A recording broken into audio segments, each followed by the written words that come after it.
Hello, this is Chris Reardon welcoming you to today's United Kingdom talk, and I am growing increasingly concerned, boys and girls, that stupid hats are taking over the United Kingdom.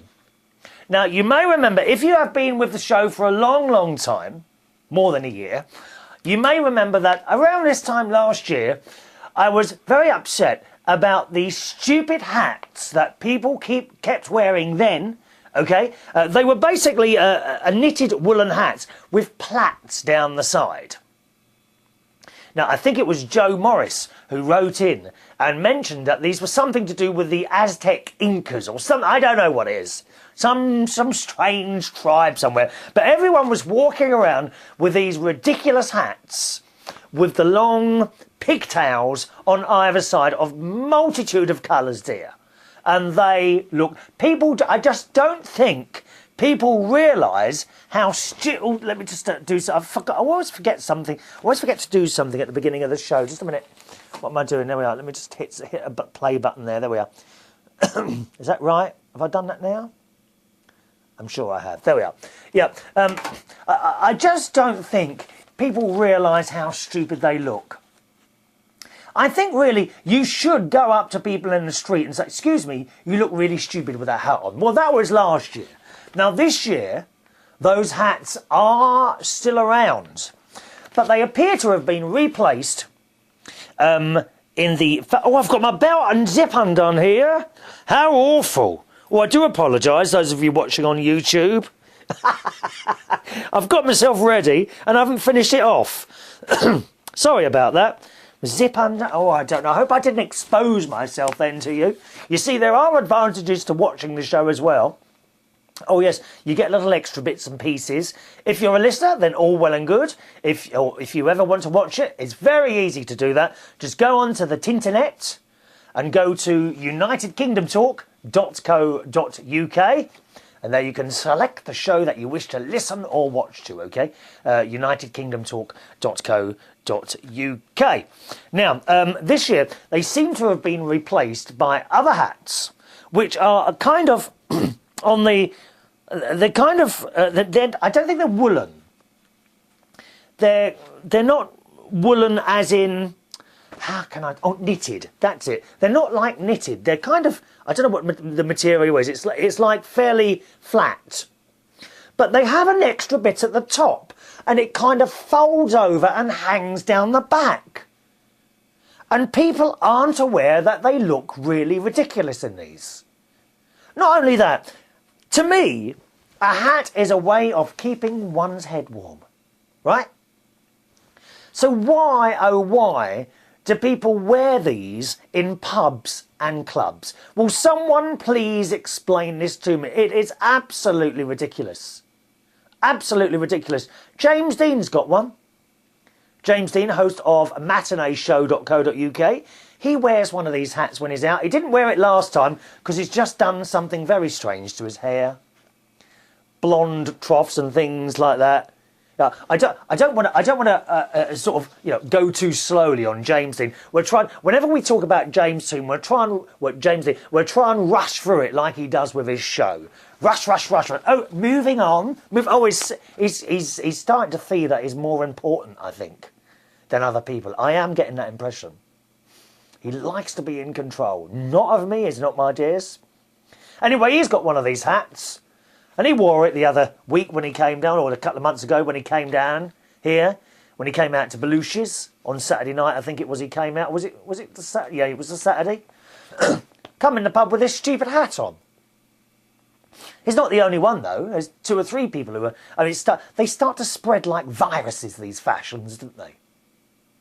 They really do. Another awful fashion at the moment is boys that wear cartoon pants. Now, I can almost understand if they are little boys, right? Like perhaps your children at home.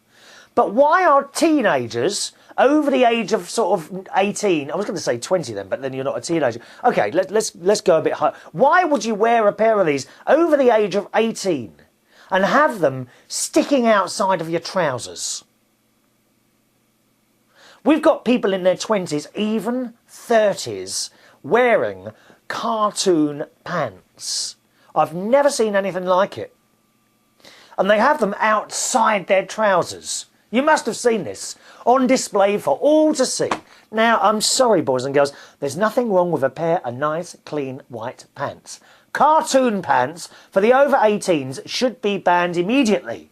Do you have any comments on this? If so, do let me know. My email address is chris@unitedkingdomtalk.co.uk. chris@unitedkingdomtalk.co.uk. Now back to the hats. Because Joe Morris, good long friend to the programme from Eastern Tennessee, USA, has written in. And he says, just when you thought it couldn't get any crazier, I have a picture of two of my friends on our latest trip to Peru. A variation on the stupid hats that you love so much. Now, and Joe sends in a picture of these stupid hats, right? Not only do they still have the pigtails on either side, but now some idiot has designed a pair of eyeballs that actually sit on top of the hat. And it just gets worse and worse, doesn't it? It absolutely just gets worse. But I don't know what the name of these hats are. Pigtails with large eyeballs on the top. He says, Baha, admit it, if you didn't laugh, you at least smiled. No, I did not, thank you very much. They look dreadful. What makes it even funnier is that the bloke who's wearing the hat is the chief of surgery at our local hospital and an RN that teaches in a college nursing programme. Our healthcare system is in deep trouble. Thank you, Joe. Thank you for ruining my day by sending me a picture of more stupid hats. And it is very worrying. I have to say, people who are surgeons, I've met a few surgeons over the years and indeed been operated on a few, and they do seem to be quite mad. Has anyone ever noticed it? Anyone been in hospital? Right, you don't have to name the person or even the hospital. Have you ever been in hospital and you've been, shall we say, worked upon, and the guy who came to do the work, the surgeon, comes to see you? Did you kind of think to yourself, oof, he's a little bit mad, that one? Did you think that? Because I certainly did when I met mine. Absolutely as mad as a hatter. Have you found that? Perhaps you are a surgeon watching this show. Are you mad? If so, I'd like to hear about it. Have you had a mad surgeon operate on you? Do let me know. My email address is chris@unitedkingdomtalk.co.uk. chris@unitedkingdomtalk.co.uk. Right, now, because we are having a problem with selecting reasonable hats to wear, I have today brought in a selection of hats, one of which you may have noticed. If you're watching, you won't if you're listening, but I am wearing today a furry hat. It looks a little bit like a dead cat with the head and the bum cut off. Obviously the legs on it. I mean, that could actually, there's an idea. There's an idea. I am assuming, of course, that this hat is made out of a dead cat. And these are very popular with Russians. It kind of course, it's not really a dead cat. It's all like furry all the way around. I mean, but I suppose, and this is very, very warm. My head is very, very warm under this Russian hat. Now, this hat, I do feel, is very acceptable to wear this one, okay? It's a bit classy, a bit Russian. All furry around the outside, very nice indeed. I suppose, as an additional thing, if you want to jazz it up a little bit, then what you could do is make some artificial cat's legs and tails and hang them from round the sides. Have you noticed the amount of hats that have things hanging around them? Take, for example, these awful Peruvian hats with the two pigtails. The very famous Australian hats with the corks hanging all the way around them. Well, why not make your Russian hat so it has cat's legs and a tail hanging around it for added amusement? Or, if you want to be classy like me, Don't have the artificial legs and tail hanging. Just have it with its artificial fur all around it, extremely warm. So this is an acceptable hat. Now, I have to tell you, I did not buy this hat, okay? I did not buy this hat. I got this free with a bottle of Smirnoff a couple of years ago. And there's a little thing that it says on there, I live like a Tsar. It's a Tsar, isn't it, I think? Something like that. Okay, so that's that hat. I also have 3 other hats here, which are all very, very similar. They are all knitted hats. I have 2 Nike ones. It just goes on your head like that and kind of like, it's a brown colour and kind of folds up round the edges. I think that's quite nice. Right? Quite warm as well. Yes, that's a brown one. And it's got the Nike tick logo on it. I have another knitted hat here. Most of my hats are all knitted. Another hat here, a lovely dark blue, like a sea. It's got alternative holidays round the outside. Now, I used to work at alternative holidays, and this was one of the things that they gave out to all the customers. So, and that's very warm as well. And I also have a Nike beanie hat. Once again, brown, same as the other colour with the little Nike tick on it. This is slightly different to the other 2 hats because it doesn't fold up around it. It just sits on your head, and I don't think it's as warm as the other 2 either. So 3 acceptable hats there. You see, there's no excess. I also think it's totally acceptable. Do you think I should wear a hat for the rest of the show? I don't know really, because it is quite warm. It's quite nice. That is. Yeah, I think it's also very acceptable to wear a bobble hat. Nothing wrong with a good old-fashioned bobble hat. Okay? So you would have a little bobble on the top there. I think that's all right as well. Okay? So there we are. Now, don't let me see you walking around the UK with stupid hats on anymore. Otherwise, I shall have to take photographs and post them. Indeed, if you've got any pictures of yourself with hats on, I would like to see them and display them on my lovely video screen, which sits behind me here in the Britannia studios. Please send them by email immediately. Please rush them through, boys and girls, to chris@unitedkingdomtalk.co.uk. chris@unitedkingdomtalk.co.uk. So there you are. No more excuses for wearing bad hats. Ladies, nothing wrong with wearing a scarf. My mother always wore a scarf for years and years. And my nans. Have I got anything here that I could make a scarf out of? No, I don't think so. Don't think so. Nuns, if we've got any nuns listening or watching the show, nothing wrong with a habit, ladies. Beautiful, very nice indeed. Religious people, if you have a hat, whether it be a priest with his little, have you seen the square things the Catholic priests wear? Or if you're Jewish, perhaps you've got the little skull cap. Nothing wrong with those. They are not silly hats. They are wholly respectable hats. Silly hats consist of things with pigtails and those things with a bit that hangs over the top. You know the ones. I don't even know what they're called. Send in your pictures of you with a hat on.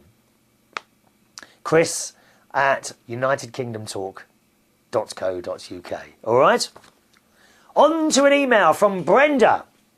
Hello, Chris. This is Brenda from Lancaster, USA.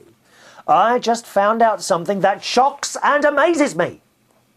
Apparently, here in Lancaster County, doctors will no longer test sick patients for the swine flu. In fact, when you call to make an appointment, if you report any flu symptoms, they encourage you not to make an appointment. Who's going to look after you, Brenda? I can't come round there, dear. Oh, believe me, I want to, dear. But it's just such a long bus ride, it really is. If you report any flu symptoms, they encourage you not to make an appointment. This is outrageous. It seems like the medical community think they are ostriches. Yes, they bury their heads. They do. They bury their heads in the sand, don't they? They do this. The ostriches, don't they? They bury their heads in the sand like that. I may now do the rest of the programme upside down like an ostrich. Let me see. If they do not acknowledge the flu, it will not be the flu. I believe they are motivated to do this because our county has a very high number of swine flu cases. I can't do this upside down. It's making me quite dizzy. I don't know how those people in circuses and things like that, like, how do they do that when they're upside down, hanging? Oh, I've come over. Oh, I'm having a hot flush now. Oh, how do those people in circuses hang upside down from those ropes without all the blood rushing to their head? How do they do that? Oh, I have got hot flush now. Anyway, what was she saying here? Yes, our county has a very high number of swine flu cases. In my department alone, we already have had 2 people with flu-like symptoms. It's all very worrying, Brenda. And my desk is near both of them. Oh my God! You need to take in a very large plastic bag, put a couple of holes in it on the other side, okay? Put your barriers up, Brenda. I have a large bottle of hand sanitizer on my desk, which I use frequently, but I do not know if that will be enough. Well, it won't be if they sneeze in your direction. We have very poor air conditioning in our offices. All the air is just recirculated around the entire building. I am very worried, and so you should be, Brenda. Be it not me, the bearer of bad news, my dear, but I think you're playing and living very dangerously. The at the moment healthy and happy, and hopefully remaining so, Brenda from Swine Flu Central, Lancaster, USA. Sounds very worrying to me, Brenda. Yeah, I think you're going to have to take in a very large plastic bag and put it over yourself and put holes near the bottom, okay? Right near the bottom of the bag to let your air in and out. Hopefully the swine flu won't come out. I tell you what, have you ever had, Brenda, you know, you're sitting in a room and someone sneezes and they don't put a tissue to the mouth and they don't even bother to put their hand over their mouth. They just, achoo! That is just the worst. Someone did it to me in one of the changing rooms where I worked the other day. And I said, you dirty thing. I swore at them. I said, how can you do that? Oh, I haven't got a tissue. I said, well, at least put your hand over your mouth. That is disgusting. And I walked out. He didn't speak to me after that. Well, I just think that's totally unnecessary. You know, people don't think of other people, do they? Ever. It just annoys me, that does. Hello to John Ward. I used to work for John. I used to do Bingay for him, first in the Golden Lion in King's Cross, London, and then in a place called West 5 in Ealing, and that's in West London, who writes just one line. Dear Chris, listening to your show, talking about Jason's hip replacement operation, your show is fast becoming the saga. Now, if I explain to people, you may not know what Saga is. Saga is an organisation that helps elderly people through a lot. I'm not sure if it's a... I think it's actually a business. I don't think it's a government-run thing. I think it's a business. But they offer holidays and all sorts of advice for elderly people. And he thinks this show is becoming an old person show. I don't think so, John. On the other hand, of course, John, you're watching it, aren't you? So if you're saying it's becoming sort of aimed towards the older population, John, why are you watching it, lovey? Eh? Why is that, lovey? Have you become of age, have you? Thank you for that, John, rather. You remember I was telling you about looking into a way of doing at least one show a week live. I have to tell you, I did a little test type thing with Ross Patzel, because I was hoping to work with Ross Patzel on this thing via Ustream, and we couldn't work out how to do it. Now, unfortunately, I have, as regular listeners to the show will know, I have no patience with computer programs or things that I can't work quickly.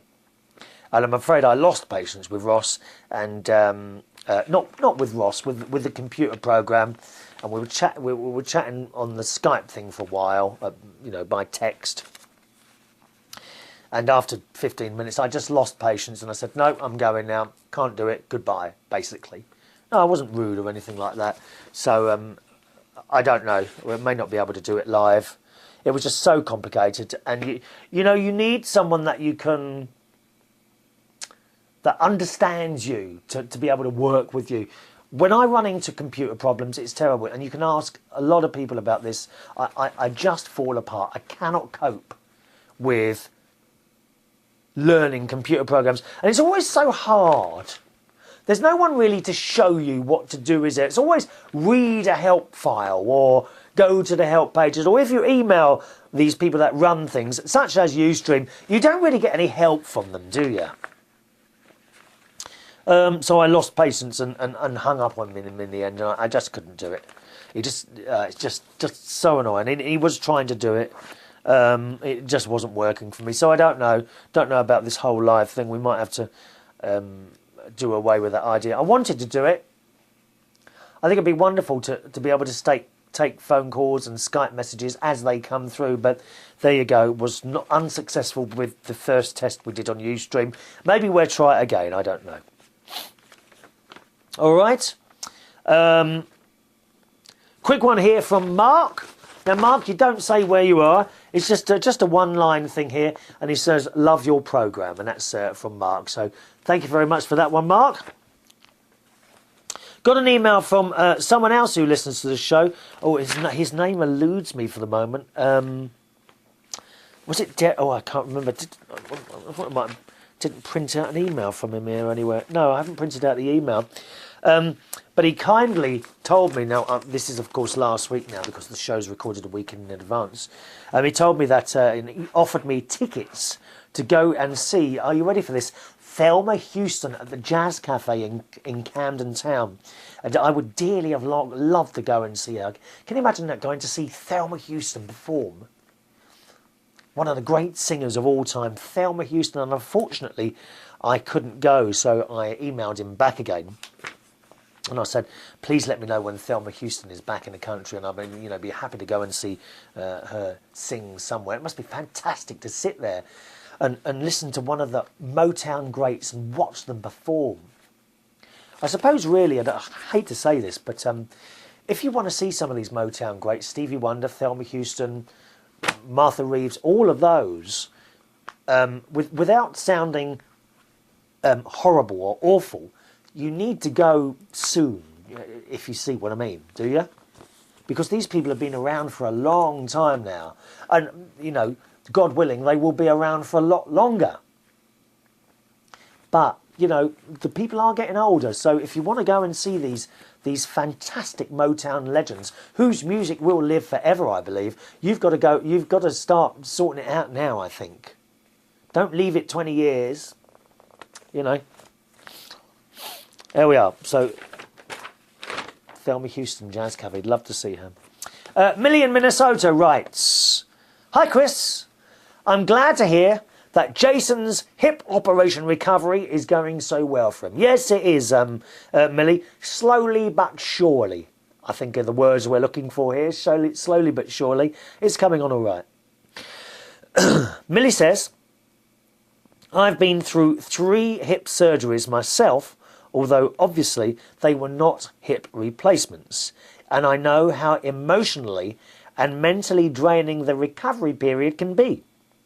In all 3 cases, it was so miserable for me that after the last one, I said no more hip surgeries for me ever. And no, I'm not joking." Yeah, I mean, it's a... Well, I mean, I'm assuming it's a big old thing. I don't actually know what goes on, but I gather they have to kind of drill into your side, don't they, through the bum. Because Jason showed me where his scar was. I thought it would be on his hip, but it's actually on his... It's kind of through the bum cheek, isn't it? And they go in there and do whatever they do. Millie says, like Lisa, that's someone Jason knew, my cousin Melanie also has lupus.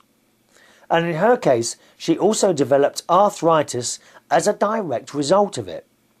She's in a pain a lot of the time, and the only thing that seems to cut it is, believe it or not, chemotherapy infusions when it gets too much for her to handle. Now, got to be honest, Millie, no idea what you're going on about there, my love.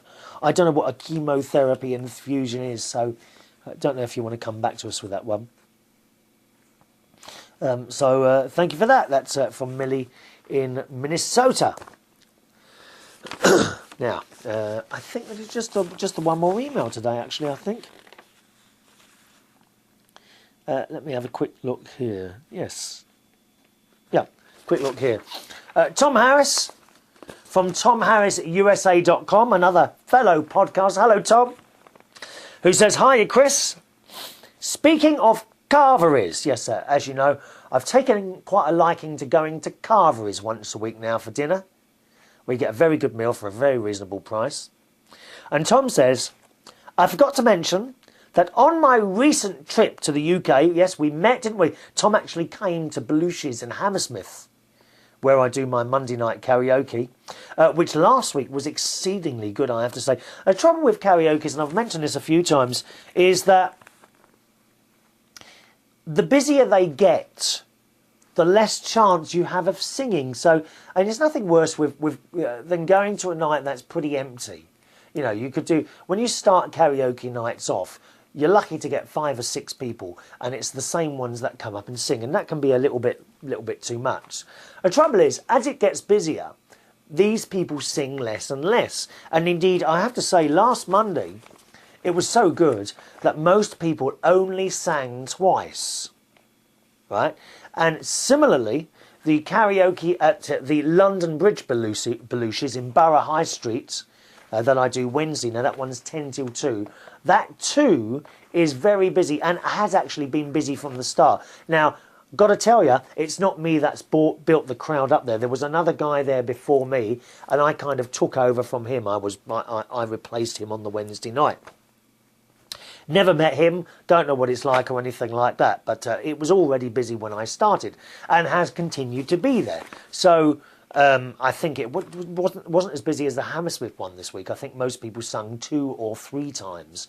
But yes, that's another one that's doing very, very well, the karaoke night, and that one's at Belushi's in Borough High Street in South London. Okay, so it's quite nice to do West and South as well. Anyway, back to Tom's email here. "Hi Chris, speaking of carveries, I forgot to mention that on my trip to the UK, we stopped at a carvery in the Swan pub in Heddon on the Wall." I've no idea where that is, actually, Heddon on the Wall. He says, "It wasn't as inexpensive as the ones you've been talking about, something like £7.95, but the quality was very good, and it's something of a posh setting." Well, I mean, you know, for the food you get at these carveries, even £7.95 is still very, very good value for money. I'm sure you'll agree that, Tom. Also, I wonder, did you go on a Sunday? And I say that because, in general, carveries are more expensive on a Sunday. Most people will go to a carvery on a Sunday. It's only sad people like me that have got nothing to do during the week actually go down there during the week time and have something to eat at the hugely discounted price, £5, or indeed if you go to that one in Brighton, it's only £3.50, isn't it? Tom says, "I definitely felt underdressed there, but then again, we could hardly carry around nice clothes in our backpacks, could we?" And cheers, that's from Tom.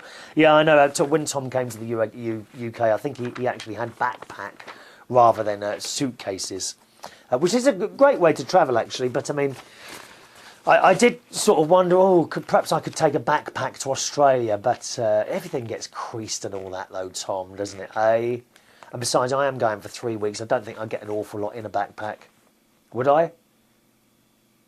I know. It's easier to carry around a backpack than all those other bits and pieces, isn't it? I think I'm going to have to take 2 small suitcases on my business class flight to Australia in January. So excited. I still got to book all the hotels yet and the internal flights. Oh, it's a nightmare.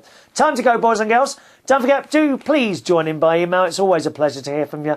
My email address is chris@unitedkingdomtalk.co.uk. chris@unitedkingdomtalk.co.uk. Thanks for watching and listening. See you on the next show. Bye-bye.